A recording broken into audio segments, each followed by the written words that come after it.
kad net ne jis sprendžia, kiek reikia McDonald'o atidaryti.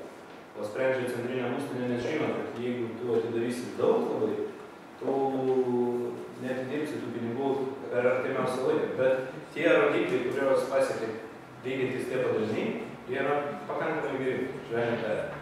Tai gal dar kažkokių priežasčių, kodėl mažai franšizų yra? O gal jūs žinot, kiek reikia mokėti franšizę, kad darant McDonald's restoraną?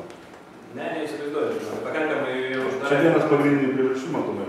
Tai yra žmonės, dabar yra klausimas, ar nėra pinigų tam, kad susimokėti už franšizę, ar žmonės galvoja, kad neapsimoka mokėti? Žmonės galvoja, kad neatrinks tos franšizės, neapsimokės. Ir antras variantas yra dėl to, kad yra iš tikrųjų statomas tinklų plėtra ribota šiek tiek. Teisingai savo, bet... Ir Lietuvoje pagrindinis dalykas yra, kiek reikia mokėti už franšizę. Jūs kalbate apie Vičiūnus. Vičiūnai kaip tokios franšizės atidarinėja savo įmonės ir... Jo, jie savo, jie franšizės. Dėl to ir plečiasi.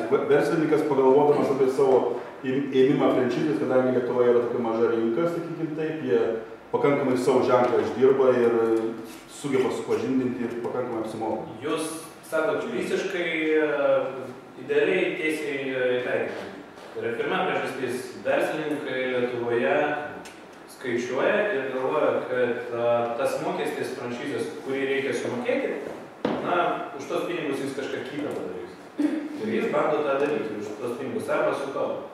Pasakysiu jums mažą paslaptėlę, tikiuosi, kad Vičiūnų restorano grupė manęs už tai nenudės, bet jie patys planuoja pirkti franšizę. Ir jie mokės didžiulius pinigus, yra pasiruošę mokėti didžiulius pinigus už franšizę, nes jie puikiai supranta, kad paimti, tarkim dabar, jeigu nesakysiu iš kokios srities, įsivaizduokim, kad tai yra kavinės, tai yra kavos išsinešimų tokios užėgimus. Žinau, ar teko, man atrodo, nėra Klaipėdoj kofeinų nei vieno. Vilniuje yra toks, Aš ir buvau panašaus. Taip, tai tokio formato, tai yra, jeigu imti žinomą pasaulio prekės ženklą, pradinis įnašas bus labai didelis. Bet jie supranta vieną paprastą dalyką. Jie gaus iš karto prekės ženklą su metodika, kaip pritraukti klientus, jie gaus tiekimą užtikrintą, jie gaus verslo planą ir jie gaus metodiką, kaip viduj viskas turi veikti. Ir jie sutaupys, sumokėdami kelišimtus tūkstančių eurų, jie sutaupys labai daug laiko, galvodami apie tai, o kur reikia pastatyti kasą, o kaip atrinkti darbuotojus, iš kur paimti tiekėją, o kaip, kokią kainą taikyti ir panašiai. Tai Lietuvoje tiesiog yra daug labai talentingų žmonių. O tie talentingi žmonės sukuria tokią kaip bendrą įsivaizdavimą. Mes viską galim padaryti patys. Ir tai yra tiesa. Tik tais kartais, aš nesakau, kad franšizė yra panašiai, kartais įmanoma padaryti tą patį greičiau ir geriau su franšizės pagalba. Bet vis dar Lietuvoje verslininkai labai dažnai sako, ką čia mokėti už tą franšizę. Aš esu girdėjęs, kaip sakė tų pačių senukų vadovas, jis sakė, kam man pačiam pirkti žmogus, kuris pats išvystė franšizę, tai sėkmingas verslininkas, jis sako studentams, girdėjau, sako, jūs padarysit kažkokią gerą projektėlę, aš ateisiu ir išpirksiu jį iš jūsų. Arba išvis, jeigu bus prasta nuotaika, ateisiu, nukopijuosiu, investuosiu 1 milijoną litų ir padarysiu savo tokį projektą, žymiai geresnį ir greičiau išvystysiu, ar jūs merkisit, nes jūs neturite dabar pinigų, aš turiu. Mano atsakymas jam, padarykit McDonald'ą, padarykit Subway, padarykit kažkokį prekės ženklą, kuris yra ne tokio lygio kaip senukai.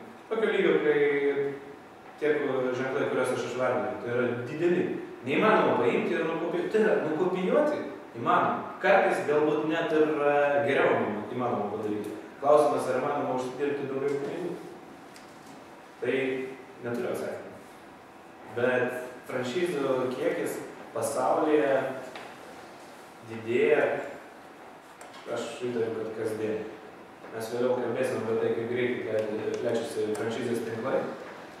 Ir statistika rodo, tikriausiai visi žino, studentai ką studijuoja? Ekonomiką. Kiek procentų įmonių bankrutuoja per 5 metus per mūsų egzistavimą? arba bankrutuoja, arba užsidaro. 10%. Panašiai. Skirtingos statistikos sako skirtingus rodiklius pateikia.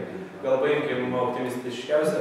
Per pirmus 5 gyvavimo metus 80% įmonių užsidaro arba bankrutuoja. Franšizės atveju proporcija yra atvirkštinė. Tai yra 20% franšizės gavėjai, tai yra įmonių, kurios įsigijo franšizę, per pirmus 5 gyvavimo metus arba užsidaro arba bankrutuoja. Apie pasaulį visą. Lietuvoje esu girdėjęs, taip, padėjęs ranką ant širdies, nesakau, kad tai yra vieninteliai dalykai.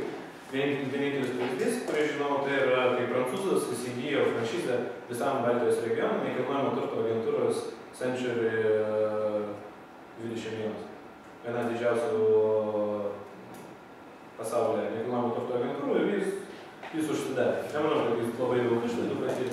Jis bandė, jam nepasisekė, nežinau, galbūt Latvija ir Estija jis vis darai. Ir jis atėjo visiškai nežinodamas rinkos. Apie tai reikia kalbėsim, kodėl jam nepasisekė. Gerai, tai dabar siūlyčiau padaryti pertraukėlę, nebūtų per daug informacijos, 15 minučių atsigeriam kavos, grįžtam ir tada prašysim kalbėti apie tai,